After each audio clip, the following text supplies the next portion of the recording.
Everyone, thank you so much for joining us for the Kensington in the Know presentation. We're going to be talking about some really exciting titles coming out between July and December of 2024. I have some amazing people with me, authors, publicists, team members, and they're going to talk about some of the books that they have written or feel really passionate about. And then I'm going to talk through some of them, and you'll have the opportunity to request ARCs afterwards or ask questions or talk to us about potential events and things like that.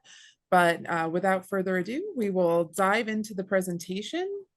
So we'll share that and then I will hand it off. So yeah, some of our really exciting upcoming books right here from authors that you are about to hear from. And they are all personal favorites of mine, which I shouldn't say, but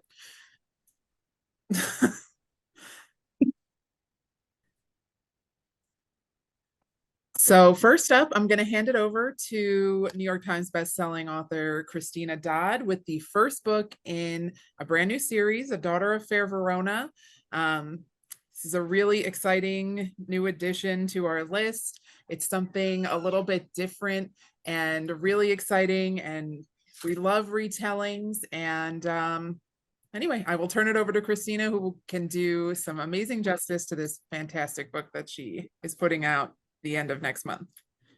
Thank you so much. I appreciate everybody coming today and hearing about these great books. The concept for A Daughter of Fair Verona originated when I was brainstorming with my daughter, Arwen, and I said, I would really like to write a book that covers a familiar landscape like the Pride and Prejudice spinoffs. And she said, The Daughter of Romeo and Juliet. And I said, as everybody does, Romeo and Juliet are dead. And then we got to the part where I thought, okay, they are fictional characters. They were never alive. Get a grip, Christina. And I sat down and I wrote the first 4 pages, basically from the viewpoint of a modern young woman of today who would be living with her parents, who are wildly romantic and spout poetry all the time. And she's almost 20 years old and a spinster because her mother got married at 13. And story became a mystery and the beginning of the series for The Daughter of Montague. First thing I did was I Googled when did Romeo and Juliet take place? And according to most wisdom, it's between the 13th and the 15th century, which covers the late medieval Italy and the modern early Renaissance. And that's a lot of ground, and it gave me a lot of freedom to fool with it, and I did fool with it quite a bit. But on the other hand, I was able to do a lot of research and buy a lot of books, which was a thrill for me. And I really worked on the food because I thought the food was important, and this was pre-1492, so we're talking about no New World foods. And that was like no corn, no potatoes, no tomatoes, so no polenta, no marinara, no gnocchi, and that was quite the challenge. And then the other thing that we did for my husband and I did, because we were having a very large anniversary, was we did a 5-day trip to Verona and toured the city, which was just so much fun. For this book, for the series, because I've written a lot of different things, I actually created a new website, which is daughterofmontague.com. And if you'd like more information about A Daughter of Fair Verona, my trip to Verona, and what's upcoming in the series, if you'd visit daughterofmontague.com, and you can join the website or the mailing list there if you'd like. And I'd love to see you. We're going to have a really good time with this release. Thank you for coming. Thank you so much for taking the time to talk to us about the new book. Like I said, we're really excited, and I'll give you a preview that the book will be our Between the Chapters book club pick for August. So if you want to join us to chat about it, you'll be able to do that at our Facebook group at Between the Chapters. So now I'm going to turn this over to Marty Cahill on our Erewhon team, and he's going to talk through some of our upcoming titles that we are really excited about in the sci-fi fantasy horror vein. Thank you so much for the introduction, Alex. I appreciate it. And thank you all for joining us here today. I'm going to ramble about some of our upcoming titles, which I believe in all of them. I love all of them. They all do something a little bit different, which I think is a hallmark of Erewhon books as a whole.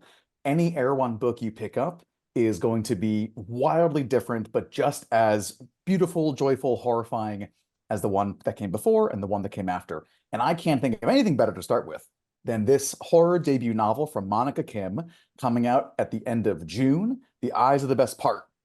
As you can see, we've been positioning this as Crying in H Mart meets My Sister, the Serial Killer. It is for, as our publisher Jackie likes to say, for all the murder girlies out there who enjoy tales of revenge and examinations of not just feminism and the place that women hold in the world, but specifically Asian American women, the fetishization of Asian American women, also dealing with some of the recent horror and pain as Asian American women have been targeted in their communities over the last couple of years. Monica Kim is a brilliant young voice. I'm seeing comments about the cover. The cover is awesome. I also have some friends who are like, I saw that cover. It's great. I can never look at it again, which I also understand. However, The Eyes Are the Best Part debut novel picks up with a young Korean American girl named Ji-won, whose family is beginning to fall apart. Her father was discovered cheating on their mother, and from there we see as Ji-won is entering college, dealing with troubles of her own with the opposite sex. Her mother is starting to be courted by a very loathsome white man named George. And all of these things are beginning to culminate and pile on top of Ji-won as she is undergoing an incredible amount of stress. And she begins to dream of eating eyes, not just anyone's eyes, specifically the eyes of white men, blue eyes, just like George, who's trying to weasel his way into her life and the life of her mother and sister. And from there, we simply watch the story unfold as we continue to spiral down this real horror of all of the harm and danger and fear that young women have to deal with, especially in this world at times, and the larger psychological body horror as Ji-won develops these hungers and begins to start finding out ways to go and satiate that particular appetite. Eyes the Best Part, it's going to be wonderful. We've gotten praise from a lot of horror legacies, such as Christopher Golden, Haley Piper. We've gotten Victor Manibo, our own Erewhon author here as well, CJ Lead, who also had a giant eyeball on her horror book last year, Mayfly. If you're going to be at ALA, Monica will be there as well. So if you want to copy the book and to meet her as well, I encourage you to come by the Kensington booth and say hello. And regardless if you're going there or not, I hope you keep, there's so many good puns, but I hope you keep your eye out for this debut novel at the end of June.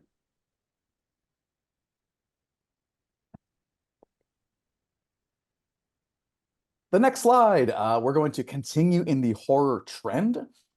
This is The Deading, a debut novel from Los Angeles-based Mexican-American writer Nicholas Velardes. I'm simply going to begin by reading the blurb that was sent with the book. Nick is a student of horror legend and icon Stephen Graham Jones, did his master's and studied under Stephen Graham Jones. And Stephen was very kind and sent along this blurb with the book, which was, "Do not eat fish from these waters or oysters. Really, just stay inland. Except that in the Deading, that doesn't necessarily mean you're safe either." The Deading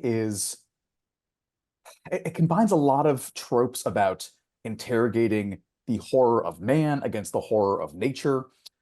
It takes the lives of all these folks living in this small town on the coast in California and trapping them under this quarantine as there is something with a capital T that is beginning to make its way into this small seaside town.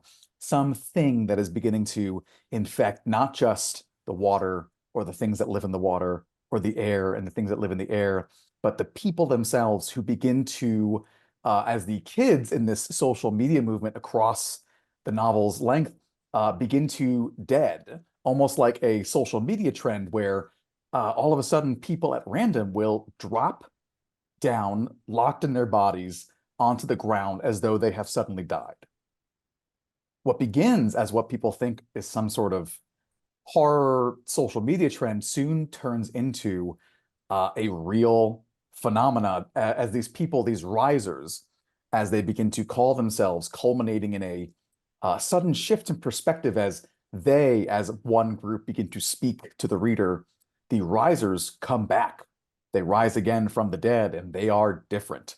They begin to culminate in this town as the government locks into quarantine, and there soon begins to have this tension between those who have risen and those who have yet to die. We follow the perspectives of a few people in town, ranging in age and identity and community, as those who have risen try to find a way to dead those who have not chosen to die just yet. It's a really incredible tale. It's full of that rich horror in the vein of Stephen Graham Jones and Stephen King, any horror writer named Stephen, essentially. It has that sort of body horror-esque interrogation of nature that you might find in Jeff Vandermeer or Kay Chronister or Matt Bell. And I'll read to you very, very briefly. There was a wonderful review today in Shelf Awareness for The Deading, where the writer Alice Martin said, "At once grim and gripping, horrifying and revelatory, Nicholas Ballard's eco-horror dystopia novel The Deading conjures a world that exists as a dark mirror to the reader's own." I highly encourage you to check it out. It's absolutely has that wonderful blend of genres across literary and horror and nature. And I really hope that you give it a shot, and we look forward to having that out at the end of July. Wonderful. We will keep going on right into horror, although it is a different kind of horror. With Eyes of the Best Part, we had vicious, visceral, psychological, social horror, along with some eyeball scrumptiousness. With The Deading, we had eco-horror and social horror and the commentary on how generations do and don't work together in the face of a force of nature that is both totally mysterious and yet incredibly understandable. And now we move here to Where I End by Sophie White, coming out at the end of September, so leading right into October and the true months of horror. Here we have first of all, Where I End, the reason we latched onto this at Erewhon is my wonderful friend in sales, Casey, saw that this had won the Shirley Jackson Award last year. And that name should conjure any number of SEO keywords in your mind of what you can expect from a book that wins something like this. It is a modern Irish Gothic that has this incredible vein of darkness and psychological spiraling, intense characterization, all these things Shirley Jackson is known for, seen here in this incredibly dark, but also incredibly real story of motherhood and trauma and pregnancy and art and how we relate to one another and how we really don't. It follows a young woman who's living on this small island in Ireland. She is a caretaker for her mother, who is going through what can only be described as a truly horrific experience, and has gotten to the point where this young girl, Aileen, can only think of her mother not as her mother, but as the bed thing, the thing that lives within the bed. And it is Aileen, it is her grandmother taking care of her mother in this blasted, cold, gray, watery landscape. And into Aileen's life, a young woman arrives. Her name is Rachel. She has a newborn child. She's an artist. As she comes into town, coming into the life of Aileen,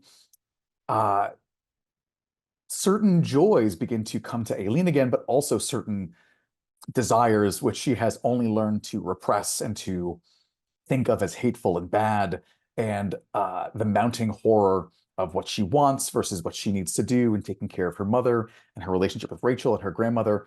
All of these various relationships begin to swirl and spin together there on this desolate island. And where it leads is horrifying, yes. It is very real. It is very dark. but like all good art contains these kernels and seeds of truth that through the darkness we see from whence they sprung. Um, I'm super excited about it. It's got a ton of great reviews from when it released out in the UK and various Irish writers who have given it a lot of love. We can see here Irish Independent, The Guardian. I believe John Connolly, the writer, gave a wonderful blurb as well.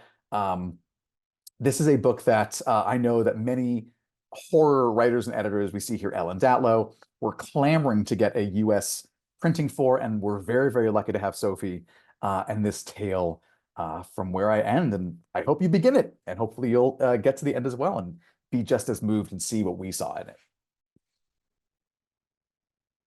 I just need a sip of water. Okay, last one for me. My biggest selling point for most of the books that I work on is that these are all books that I, as an individual and reader, even if I didn't work here, would be running to the bookstore and buying and hyping up anyway. And I can't think of a title in this group that I resonate with that more than Metal from Heaven, the adult debut novel from August Clark. You might know August's work. He wrote under H.A. Clark for his young adult trilogy known as The Scapegracers, which was very beloved by librarians, beloved across indie bookstores, had a ton of great press, award-nominated, indie best-selling, which just finished recently with The Feastmakers back in March. With Metal from Heaven, August is one of my favorite writers. I say that knowing him, being his friend, and being his publicist, and I still can't get over how good of a writer he is. Metal from Heaven is for everybody who's waiting for the final book in the Locked Tomb trilogy, anybody who loved the fantastical storytelling that one might find in The Princess Bride, as we can see. If you've read anything from Seth Dickinson, like The Trader Baru Cormorant, if you've read The Unbroken by C.L. Clarke, if you've read Gideon the Ninth or Harrow the Ninth, this book is for you, but crank up the queerness to 1,000%, crank up the anti-capitalist messaging to 10,000%. And if you just inject it with a whole infusion of Western tropes, cowboys, magic, this, not to sound like that character from SNL, but this book has everything. In short, because I don't do anything shortly, Metal from Heaven follows the story of a young girl named Marnie Honeycutt. Marnie is 12 years old when the book begins. She is one of the very few who was born contaminated by this new metal known as luster. I'm sorry, known as Ichorite, and then the term is she's luster touch. But so she's one of the few who can manipulate Ichorite with her hands, with her mind, and thus has been put to work at the factory where this young industry man is beginning to try to make a name for himself with this new alien material. However, the book begins with the entire factory who is trying to unionize and ask for better wages, better life. Everybody is gunned down and killed rather than be given better wages or a better life to live. Everybody in her family is murdered by this man, except for Marnie, and Marnie goes on the run and falls in with this group known as the Choir. The Choir full of bandits and soldiers and warriors, mostly bandits, but there it is, she learns to grow up into this hard-bitten, revenge-fueled wielder and sculptor of this magical metal. And as she gets older, working her way up the Choir, beginning to understand herself better, she never forgets she has a mission to kill Yon Chansey Industry, the man who killed her family. And she might get that chance if she can go and marry his ward, who's up to find a spouse. All of these things, again, I know I keep doing this, but all these things come together in such a beautiful, riveting, horrifying, and yet beautiful, bittersweet way. August has outdone himself.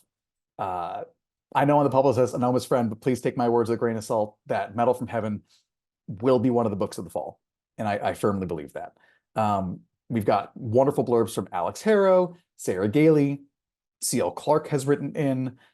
We have a ton of love from librarians and booksellers already. And yeah, I mean, I could go on for this forever, but we certainly have a time limit, and I'm sure that I'm over mine. So thank you all so much for your time. August will also be at ALA, so if you're coming, please come by, get a copy of the book, and when you read it, you will know what I'm talking about. So thank you so much. Honor and a joy and a privilege as always.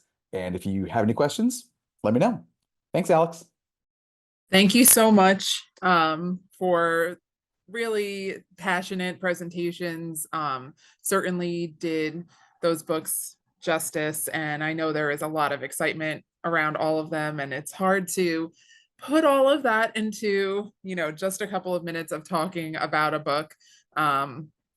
But now we will pivot to Jane, who, if you've come to our In the Know presentations before, I'm sure you remember Jane, who always joins me to talk about some of the amazing books on her list, some of the amazing authors she's working with. And the first author she's going to talk about is Amy Matthews, who you might remember from last year with her debut, Someone Else's Bucket List, which is still a book that a lot of people are talking about and picking up, especially as we head into summer. So Jane will take it away with Best, First, and Last.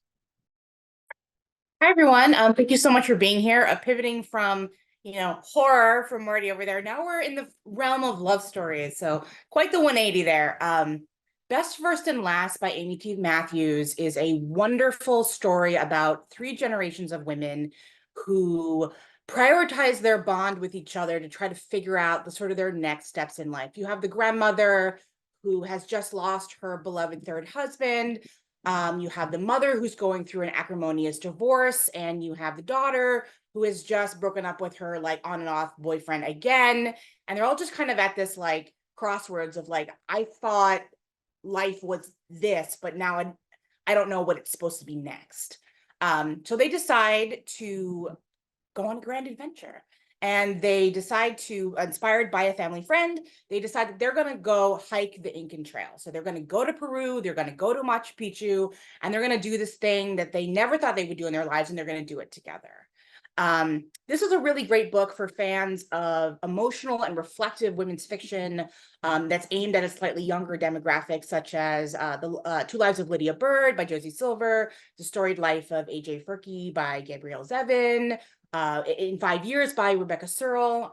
It's also great for readers who want to do armchair travel, because the way that the Incan Trail is described and the way that they sort of move through their journey, it's like you're on the trip with them. So it's really great for armchair travelers. It has a multi-generational appeal in terms of people really wanting that sisterhood between the generations of their family members. It's also really feel-good fiction. Amy really specializes in feel-good stories that deal with heavy subject matter, but ultimately resolves it in an uplifting and emotional way. So she does put you through the ringer a little bit in terms of, the grandmother's grief and, breaking up with your boyfriend and divorce. These are all things that are difficult in life, but because they can come together and lean on each other, they're stronger for it. It's also really great for book clubs. If you have book clubs that meet in your library, it's a really great read. Amy herself is based in Australia. But if you have virtual programming, we can probably make it work with the time difference, because she really does love to talk to people. And she's so lovely and amazing. This is a really great book. It does have a romance sub-thread. There's a little love interest for the daughter as they're traveling along with a fellow traveler who kind of shows up mysteriously. So it's kind of a hybrid women's fiction romance in the end.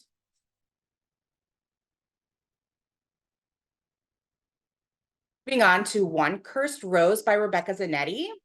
Okay, so if you have patrons that are obsessed with romantasy and they have read all of Sarah J. Maas, they have read all of Charlotte St. Clair, and they're like, what am I supposed to read next? This is the book they want to read next. Rebecca Zanetti is a New York Times bestselling author. She's been around forever. She's written across genres with paranormal and dystopian fiction. She's written some contemporaries.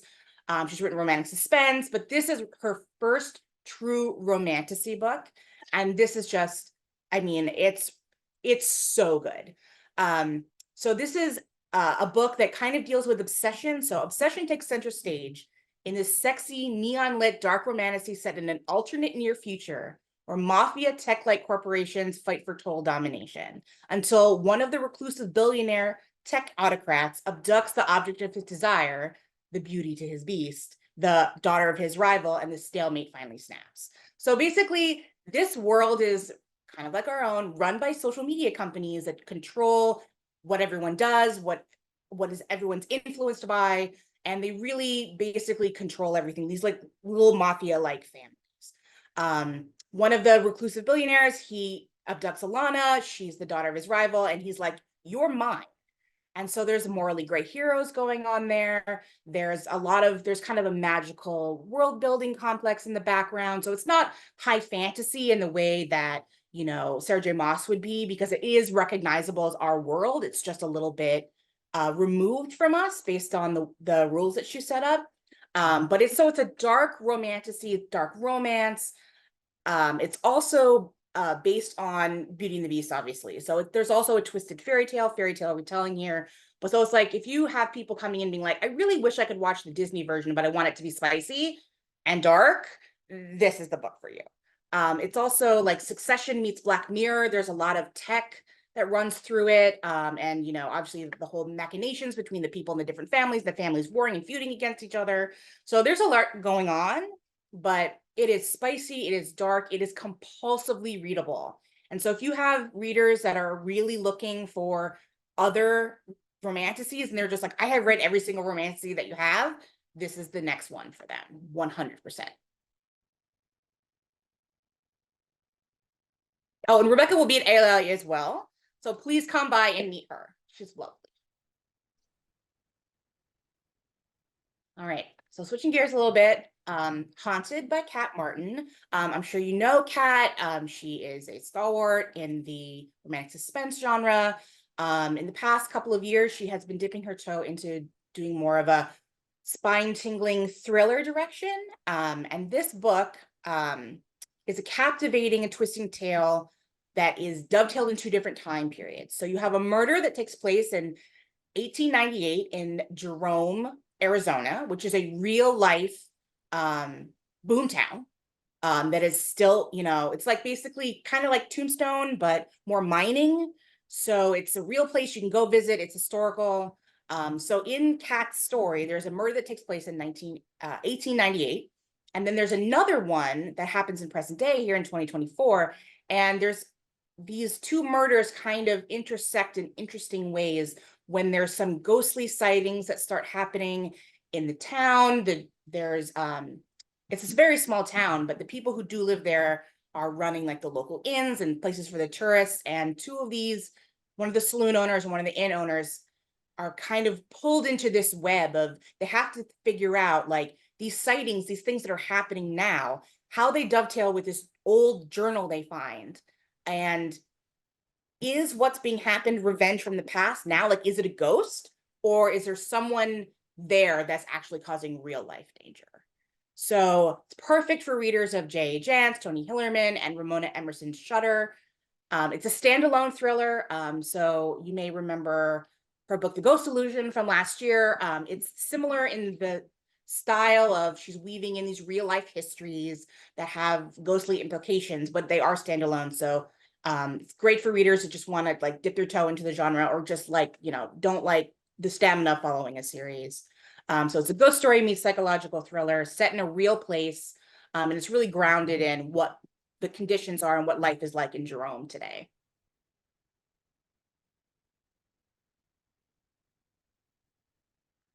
All right, Evergreen Christmas by Janet Daly. The annual Janet Daly holiday romance is something I look forward to every year, because I don't think anyone really captures that sort of cozy Americana Christmas feeling like Janet Daly. This is a new series from her, so this is not set in Branding Iron, Texas, which is where most of her books the past couple of years have been set. So this one is actually set in a town called Noel, North Carolina. And fun fact, North Carolina is actually the #2 producer of Christmas trees in the US, because the hero of this book has his own Christmas tree farm. Yes, it's kind of similar to the Christmas tree farm setting of Branding Iron, Texas. So that's the kind of fun little similarity there. But in this really fun new series. You have this woman, she comes to the town, she's a barrel racer, so she's on the rodeo circuit. She's just got herself and her horse. She has really no one else. She buys a property. She's really looking to settle down, and she finds out that one of the big town traditions around Christmas is that they have the 12 annual Christmas competition. So they have 12 different competitions that happen throughout Christmas season, and one of them is about who can decorate the most impressive Christmas tree. And she has this wonderful freezer fir on her property, and she's like, I'll do that. This will be a way to introduce myself to the community. Fortunately for her, her next door neighbor and his daughter, they are the reigning champs, and they have been the champs for the past 9 years. So he's a widower, and so they come into this competition, kind of butting heads, but you know how it goes. They grow closer as the competition heats up. So this is very cozy. It's very for fans of Rain Thane, Laurie Wilde, and Robin Carr's Christmas books. This is also going to be in trade paperback. So we are now publishing these books in trade paperback instead of mass market. And this is just full of all the distinct Janet Daily hallmarks of the Christmas romance that you enjoy. And it's also, I think, perfect for Hallmark movie junkies. So if you have someone coming to your library, like checking out all the holiday, Hallmark movies from your library, this is definitely one to recommend to them because of the Christmas competition and the widower with the child and the woman who's yearning for roots in a small town. It's absolutely fabulous for that audience. I have to say, I'm really curious. I mean, I'm gonna assume they both win the competition, but I'm really invested now. No spoilers. No spoilers. All right, and finally we have Tequila Badger by Shelley Lawrenston. Shelley Lawrenston writes paranormal shifter romance unlike anyone else. She really is a singular voice in this genre. Her books are always unabashedly feminist. They are hilarious. They have madcap characters. And so this is the next book in her Honey Badger series, which, who doesn't love a good honey badger? Like, these women do not take no for an answer, and they are not going to be stopped. So it's perfect for fans of paranormal romance, shifter romance. It's also really good if you're looking for romances from marginalized voices, because not only is Shelley herself a woman of color, but the characters are also people of color as well. So it's very good, especially in that genre, to highlight that. And with Shelley, she also writes under G.A. Aiken, who you may know from the Dragonkin series, which if you're looking for people who are not, are done with Rebecca Yarros and they want more dragons, I'd say Dragonkin series. That's just me though. And the Scarred Earth series, which is more high fantasy. Shelley is really honestly quite a singular voice, and it's hard to comp because she's really her own storyteller. But if you're looking for if people are looking for the next, Lindsay Sands or Christine Feehan, or if they're looking for a fantasy-based storyline, more like high concepts, Shelley would fall under that as well.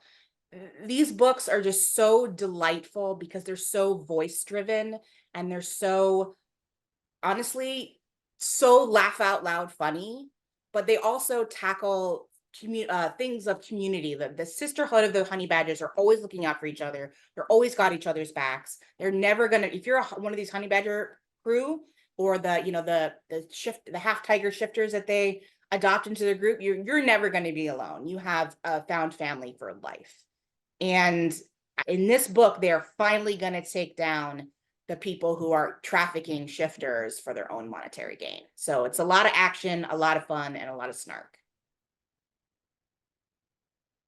Thank you so much, Jane, as always, for covering some of our amazing romance and women's fiction. And yeah, I mean, Shelley, nobody does it like Shelley. It's funny, it's crazy, it's a statement. Every book is just, people just can't get enough Shelley, and she can't possibly write them fast enough to satiate what people are looking for. Now we're going to turn it over to Michelle, who is going to talk about some of our upcoming titles this summer, starting with Shanora Williams, who is one of my personal favorite authors on our list. I read The Bitter Truth recently, which will be our July Between the Chapters pick. Another amazing psychological thriller that keeps you turning the pages. This one really dives into like the main character is a rising political star, and I will just say he is not a good man, not a good man at all. And I will turn it over to Michelle to take it from there. Of course, that's a great intro. So, The Bitter Truth is the latest novel from Tina author Shanora Williams. It is perfect for fans of these thrilling, super sexy suspense and psychological thrillers, especially those that are revolving around rich and powerful people who are behaving very badly and, needless to say, suffering the consequences of those choices. Some comics might be The Golden Couple by Greer Hendricks, Good Rich People by Eliza Jane Fraser, and Stone Cold Fox by Rager Colo Cross, just to name a few of them. What really sets it apart is that many thrillers that you might be familiar with feature women who lose themselves to these titles that are imposed by society. But like with many of Shanora's books, The Bitter Truth really looks into the burden of assumed responsibility and how that burden affects women of color in particular. To kind of get into a little bit more of the content itself, it is indeed a political thriller. You have an upstanding political candidate, a determined stalker, a shattering lost weekend, and among all of this, the clashes and intrigue of the campaign trail. To what lengths will the elegant, all too devoted wife of a seemingly incorruptible politician go in the name of love, loyalty, and of course, ego? And that's what it ultimately all comes down to. It is very timely, and of course, the author herself, as well as the individuals who are cast in this story, are individuals of color. It's multiracial, and it really brings so much diversity to the thriller and suspense genre. Besides being very entertaining to read, it also tackles some additional themes of class, ambition, and political corruption. You might be familiar with Shanora not just because of the books that she's written and a lot of the acclaim that she's gotten, but also because of her online influence, if you will. She has a very strong presence on TikTok, and she has nearly 30K followers at this time and over 1 million likes as of the end of it last year. So definitely more than that at this point, and more than 9 million views for her hashtag Shanora Williams tag. So she's definitely someone who has a huge following and has a lot of appeal outside some of the other types of indies that we might often produce, and certainly for our Defina authors. She's really stand out, and she's a wonderful author to work with.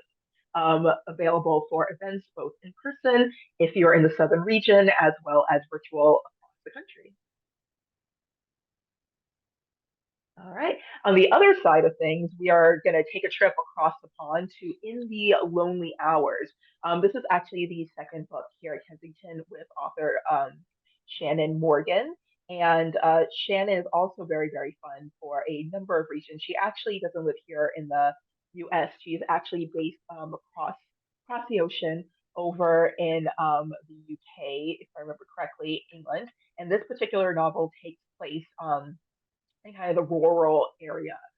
It is perfect for fans of Rachel Hawkins, Rebecca James, Lisa Jewell, and really any other writers of modern Gothic ghost stories. Those readers will be enthralled by the super haunting and really beautifully written modern day ghost story set in a centuries old castle on a small island in a very remote corner of northwest Scotland, in which the horror and mystery is really centered around the domestic sphere. I think that's kind of what really sets this book apart for me, is that it is both modern and such a kind of throwback to the Gothic novels that we are so familiar with. It has some really, really fun modern little twists to it that you might recognize, some very punk rock female heroines that stand out why they are essentially stuck in this very classic, if you will, remote, rural, reactionary town, um, and in a rural, reactionary kind of stand like on its own castle situation. I don't want to give too much away to kind of give the plot. Some other really interesting things about this particular title. Shannon Morgan's sophomore novel, this one in particular, features a character with autism. In the present day timeline, he's a ghost, and in the 1965 timeline, he's a 20-year-old man. He is sensitively depicted, and the author has included in her author's note how her personal experience of being the mother of a son with severe autism informed her portrayal of this character, as well as a little bit about her research into ECT, which actually plays a really major role in the story itself. Another major plot point in 3 of the book is the Gaelic festival of Samhain, which is effectively the origin of Halloween as we know it today. Samhain takes place on October 31st. And within the Gaelic tradition, it is the end of the harvest season and the day that marks the beginning of the darker season of winter. And this transition, if you will, both in the literal seasonal sense, going from the fall into the winter, and in the spiritual sense, being within this plane and within a different plane, are also things that really make a huge impact into the particular story.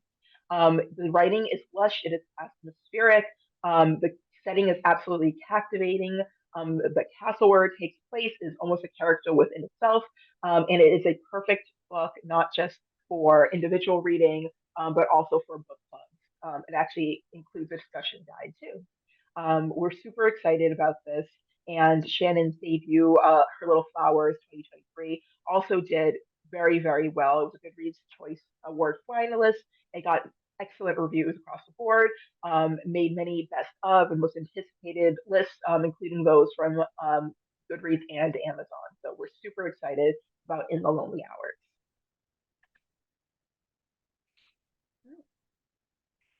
And last but not least for me, is The Trial of Mrs. Rhinelander by Denny S. Bryce, which will be on sale July 23rd. Now, what makes this particular story so exciting is that it is not a historical fiction story that is kind of far away from what is from the reality of what happened at the time. It is almost like a rip from the headlines historical fiction novel.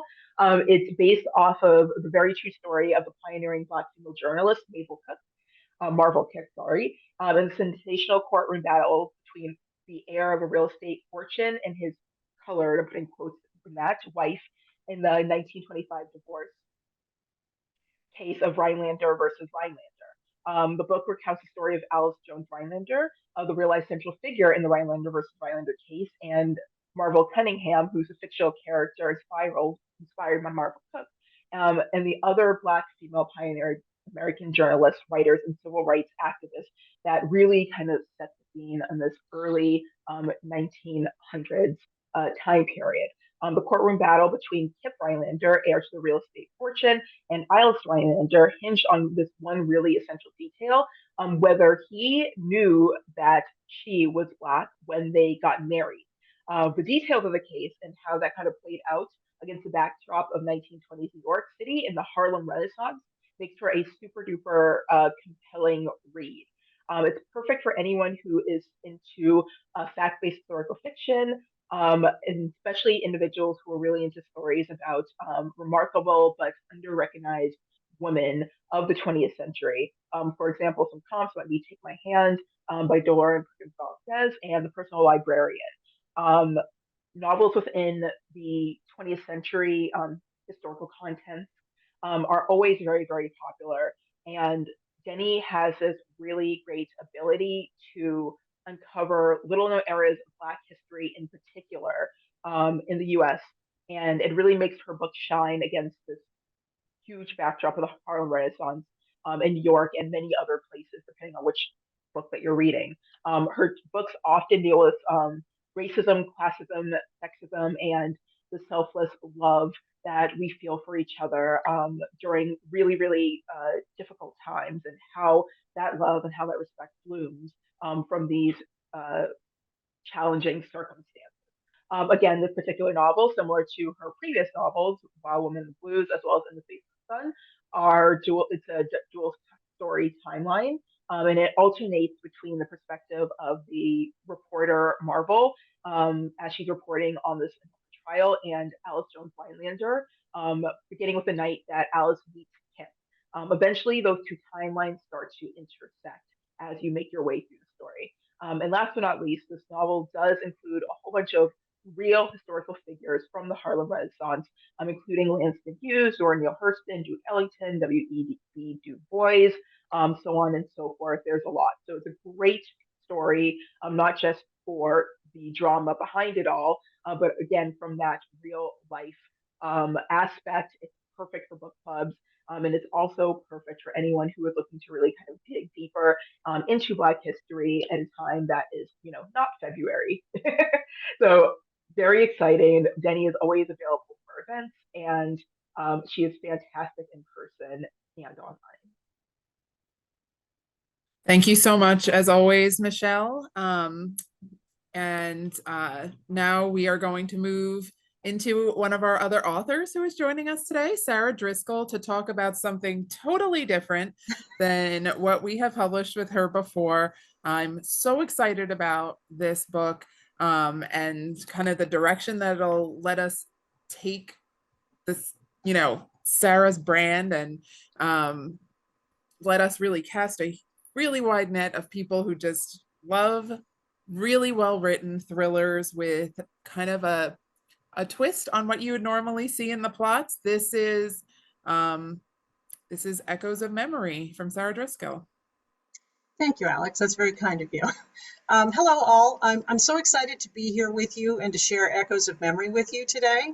I'm Sarah Driscoll. As Alex referred, you may know me better from my FBI Canines thriller series or my NYPD Negotiators thriller series.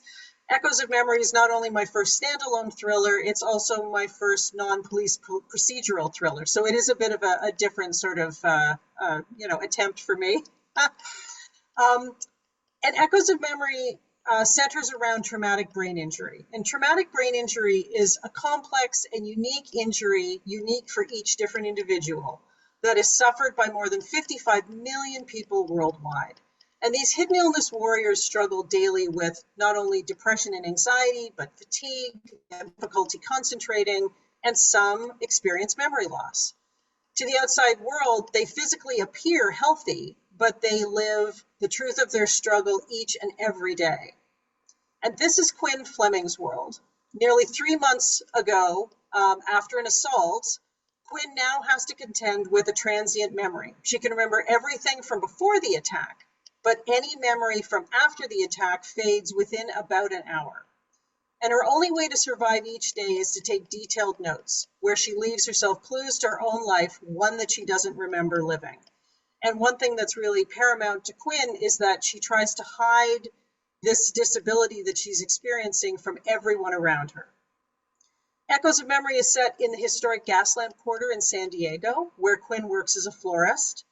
And as the book kicks off, late one night, as she's taking out the trash after a long day of playing catch up in the florist shop, because she's trying to keep her boss unaware of the fact that she's falling behind and struggling in her work, Quinn witnesses a brutal murder across the alley as she cowers in the shadows. The body is then removed by the killer, essentially leaving no obvious crime scene. Quinn then rushes to write down every detail of the event before the memory fades, but by the time officers arrive, her memories have already dissipated, and they don't believe her. There's no crime scene, there's no body. They don't think it happened. Quinn is crushed by guilt that her failings will deny a victim justice. But as memory flashbacks start to haunt her, Quinn takes it upon herself to discern what occurred that night in the alley. In Echoes of Memory, I wanted to highlight the very real challenges those suffering from traumatic brain injury face, and the journey they endure simply to tackle everyday life that so many of us just take for granted. The novel delves into an examination of trauma, identity, pretense, altruism, justice, and how art and creativity can be a balm to save both soul and sanity. Thanks so much. Thank you so much, Sarah. That was wonderful. Like I said, I'm so excited about this book. And also, I would be remiss if I didn't point out the brand new cover on Storm Rising. We have just repackaged all of the FBI K9 books, and that is on the digital side, as well as trade paperback editions of the books. So if you haven't read those, or haven't recommended them yet, I definitely suggest picking them up. I am in love with the new cover direction. Yeah, they did a great job. So next up, we have something totally different with Stacy Finn's and Nothing Less Than Magic. This is Stacy's trade paperback debut, and I have been a fan of Stacy's writing from her very first book that she published with us, and the entire Nugget series, which I still adore, one of my favorite contemporary romance series ever.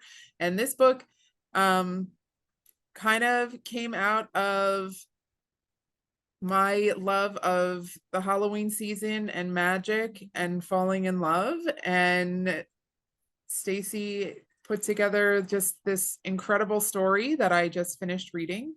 And I will pass it over to her to give us some more about the plot. Hi, everyone. I'm Stacy Finns, and I'm coming to you from Northern California. Thank you, Alex. That was a really nice send-up. I appreciate it. So Nothing Less Than Magic, like Alex said, it is a departure from my previous small town romance. I would put this squarely in the women's fiction category. And it is my first foray into magical realism. I think it's perfect for fans of Kristen Hanna's Comfort and Joy and Jodi Picoult's Wish You Were Here without the COVID. The best and most succinct way to describe Nothing Less Than Magic is, have you ever had a dream that was so vivid, so fantastical, so lovely, that you didn't want to wake up? This is sort of what happens to my heroine, Chelsea Knight, which makes her question everything she ever thought she wanted in life, forcing her to make the impossible choice between the life she has and the life that only exists in her dream. So Chelsea Knight is a nationally recognized marriage counselor and self-help guru who finds herself in her husband has just left her, and she's hoping to reconcile with him, and he tells her that he's engaged to someone else. And to mend her broken heart, she goes to her lakeside cabin in this really wonderful small town, because I can't seem to get away from small towns, called Ghost, where she's going to nurse her broken heart. And things start happening in this small town that are just very different from her fast go-go life in San Francisco, where she works as this self-help guru, and she starts seeing things in a completely different light, and it makes her rethink everything. And she has to revisit some trauma that she had in the past, which, interesting little fact, the backstory for this book, the backstory about the tragic thing that happens to her parents, is actually a story that I wrote about as a newspaper reporter. I mean, not exactly, but I fictionalized a lot of it. But that's an interesting aside. In any event, she while she's in this town, she makes lots of decisions about how she might want to change her life. And then, I don't want to spoil it, but she realizes that maybe none of what happened in this small town actually existed. And then she has to make decisions about how to proceed with her life. I think it's a great way to start Halloween early, because the story is based in autumn, and is around the Halloween season. So I hope you'll all enjoy it. I certainly enjoyed writing it. It was a very different experience from writing the romance books. Thank you. Yeah. Thank you, Stacy, and thank you for writing such an amazing book. And I think people who pick it up are going to love it. We did our first Goodreads giveaway, and we had a really excellent response. So I'm looking forward to seeing some really good reviews and getting it out there for spooky season. And now we have Nancy Bush and the Sorority. Nancy is another author that I have been reading since I started my career in publishing. I have read so many of your books, and I've always loved the Raffertys. And I love this, that we've moved to trade paperback originals with the camp and super creepy covers, and you really ratcheted up the suspense and kind of like crossing that horror line. And now we have the Sorority, and I will turn it over to you to give us some more background on this super creepy new story, also perfect for spooky season.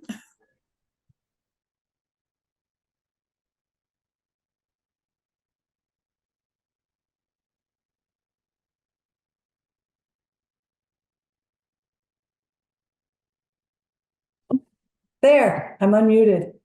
Thank you, Alex. That was a really nice intro. I'm going to be quick because I've got so much going on here. I've got people knocking on my door. But the Sorority, it centers around a mean girl high school popular group of girls who, right before graduation, they get together and they have like this slumber party, and they're very unhappy with Mr. Popularity in their grade. And so they have a team handshake and they all pledge to kill him. And so once that happens, then they all laugh, like this is the biggest joke ever. 2 weeks later at graduation, he dies in exactly the way that they predicted. So 20 years later, my ex-policewoman, now fledgling PI, who was with this group of graduating seniors, but not considered cool enough to be with them, is approached by one of them and says, hey, one of our members is missing. Can you find her? So Mackenzie reluctantly thinks, okay, I guess I can do this, because she's not sure what she thinks of the Sorority, the self-dubbed group. But as she starts looking into the girl that's missing, and is she missing, and is it a question of like, are they lying to her, or is it real? She's not sure. And then there's a series of unexplained accidents that start happening, and they all harken back to this original accident from Mr. Popularity 20 years earlier. And we're good. Thank you, Nancy. I really appreciate you being here. And I'm really excited to share this new book with everyone. And, lots more exciting books on the horizon that we won't talk about right now, but I am excited personally to see. But yeah, thank you so much for joining us and sharing your newest book with us. And you'll be seeing a lot more of it in the next few months. Unfortunately, Carleen O'Connor was here to talk about her book, but her internet cut out. So I am going to talk about it for her. And then I'm going to talk through some of our other titles, but I'm going to move pretty quickly because I know we've, we're butting up on the end of our time. So anything that I don't cover, or if you have additional questions, you want ARCs, you want more details about any of the books, don't hesitate to reach out to me or Jane or Michelle or, anyone you've seen from Kensington today. We are happy to answer questions and provide more info. And Edelweiss has tons of info about all these titles as well. Oh, Carleen is on. Let me see. Oh, hello. Can you Yes. hear me, Alex? Because I lost my internet connection, so I'm now calling in. I can hear you. That's amazing. I will take it away. Take it away, Carlene. Okay, great. Thanks everybody for coming. I would like to talk about You Have Gone Too Far, which is my third installment in the County Kerry Mysteries. These take place in Dingle, Ireland. And in this book, it is a little bit of a story within a story. 3 things happen in present time that trigger the memory of a case from 20 years ago. So we actually have a pregnant 19-year-old deaf woman who is kidnapped in front of witnesses. And also missing is a 10-year-old boy who had gone to a nearby bog on a dare. Somebody told him there was a monster in the bog. And so it turns out when they go searching for the boy, not yet aware of everything going on, there is a murdered pregnant woman in the bog. And so this alarms Detective Sergeant Barbara Neely because 20 years ago, there was a cult. And this cult was kind of, bringing in young pregnant women from the community. It was kind of the worst case of her life.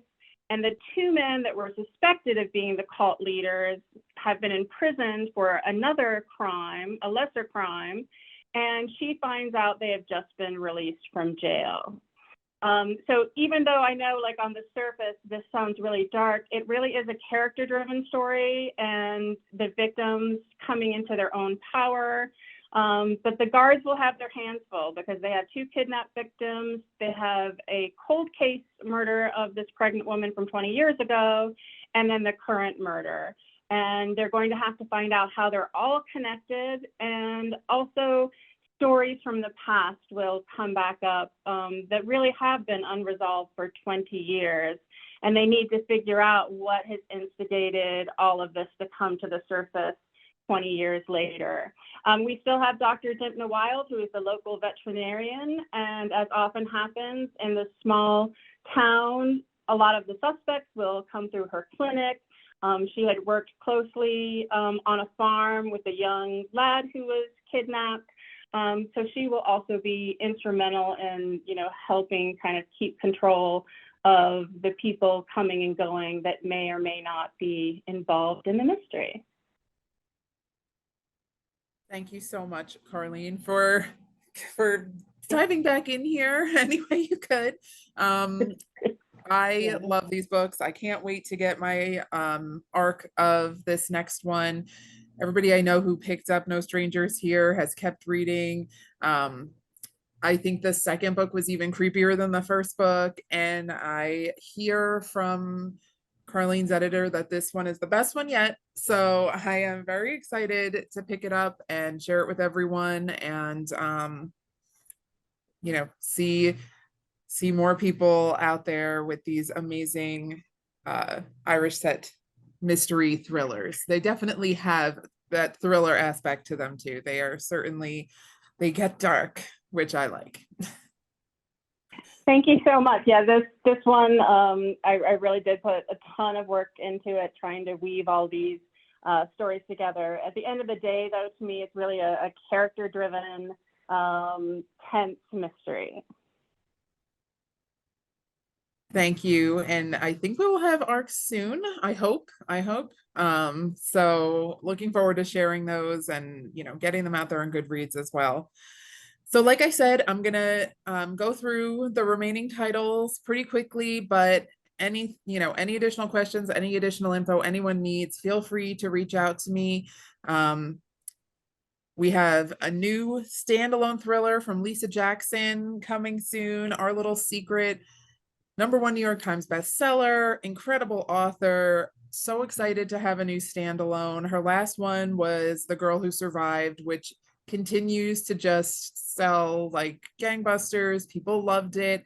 And I'm looking forward to giving them another standalone that they can get really excited about. Love this cover direction, super eye-catching.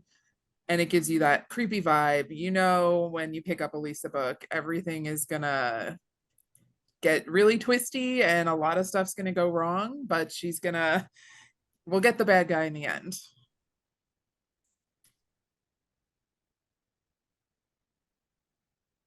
Kelsey James is back with her second book, Secrets of Rosebriar Hall. She debuted last summer with The Woman in the Castello, historical fiction, horror, suspense, which she's doing again here. Only this time, instead of being set in 1960s Italy, we are in Gilded Age, New York, Gothic.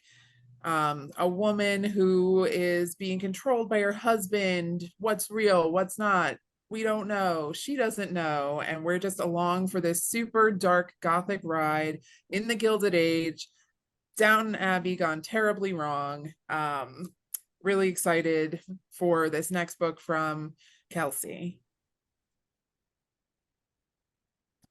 Mark Cameron, New York Times bestselling author, Arliss Cutter series. He has written several of the more recent Tom Clancy books as well.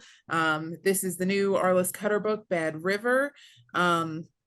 These are really riveting, action-packed stories written by an author who's truly lived that life as a former U.S. Marshal in Alaska. All his books are packed with the authenticity that real-life law enforcement would be dealing with, and the reviews are phenomenal. He has excellent author quotes. Readers love his books, and this should be his biggest one yet. Alan Ladd, also a favorite of mine, Fleeing France, his new World War II historical fiction novel based on real life stories. His last book, The Book Spy, took place in Portugal, and he wrote The Long Flight Home with the carrier pigeons in World War II. In every one of his books, he really infuses them with a ton of emotion, tons of research, and really delves into unknown stories that really happen and fictionalizes them in a way that will just break your heart and keep you turning the pages.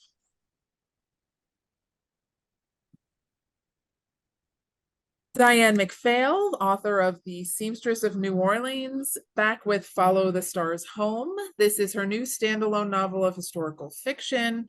Another author who takes real life stories of strong women and fictionalizes them and puts them out there for the masses to learn about. This story revolves around the wife of the first riverboat captain who traversed the entire Mississippi River.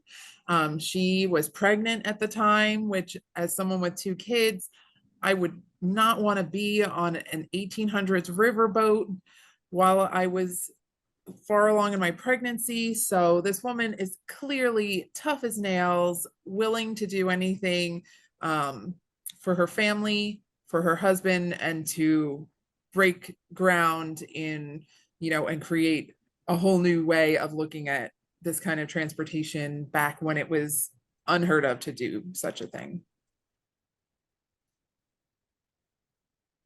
Lisa Childs, The House by the Cemetery, part of our wonderful spooky season offerings.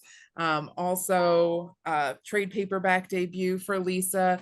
This is a little bit suspense, a little bit horror, a little bit of romance, stir it all together, and you just have a creepy, fun, page-turning read, perfect for fall, perfect kind of popcorn read as you're gearing up for Halloween. And what would the holidays be without a Fern Michaels Christmas hardcover?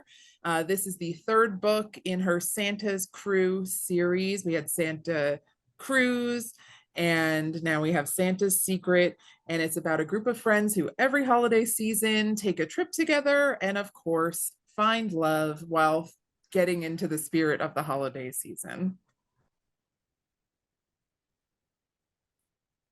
Andrea Penrose, Murder at King's Crossing, who Andrea has joined us for In the Know presentations in the past, so you may remember her from that. This is a long-running Regency set historical mystery series, one of the best-selling series in the genre. Her research is impeccable. Her writing is fantastic. She has also written romances under another name. She infuses a bit romance into her mysteries, and they are just extremely well reviewed, beloved by readers, and always kind of the event of the historical mystery season. Also, another fantastic historical mystery writer, Annalee Huber, The Cold Light of Day, who right now just made her historical fiction debut with Sisters of Fortune a couple of months ago, which is just doing phenomenally well. Reviews are fantastic. The book is just selling like crazy, and I think that's going to do so much to grow her historical mystery sales even further. That historical fiction book has such a wide audience. It's being picked up by so many people who I think are now going to come and check out her historical mystery series as well, which is also set near to when the Titanic disaster happened. These are post World War I mysteries, and they're perfect for fans of Jacqueline Winspear. And last but certainly not least, we have James Shipman, who is an acclaimed historical fiction writer with his latest World War II historical fiction novel, again, based on real characters. You may, real people, his characters are based on real people. You may remember our book, 3 Ordinary Girls by Tim Brady, which is nonfiction story of the real life heroism of 3 women during World War II. And that has been a hugely popular nonfiction book for several years since it came out. And this book follows a fictionalized account of those 3 women and their heroic deeds and everything that they did to help defeat the Nazis. So that is our list. And as I said, happy to talk more about any of the books or any of the books that weren't on this presentation. I am always game for talking books and digital marketing, which is, you know, a little more dry than just talking about books. But anybody, you know, any questions you have afterwards, feel free to reach out. Happy to send copies of books. And looking forward to getting these out in the world. Thank you so much, everybody who attended, and thank you to all the authors and our publicists, the whole team, for helping me every few months make this happen. Thank you so much for having us. Have a Yes, great thank day, you. everyone.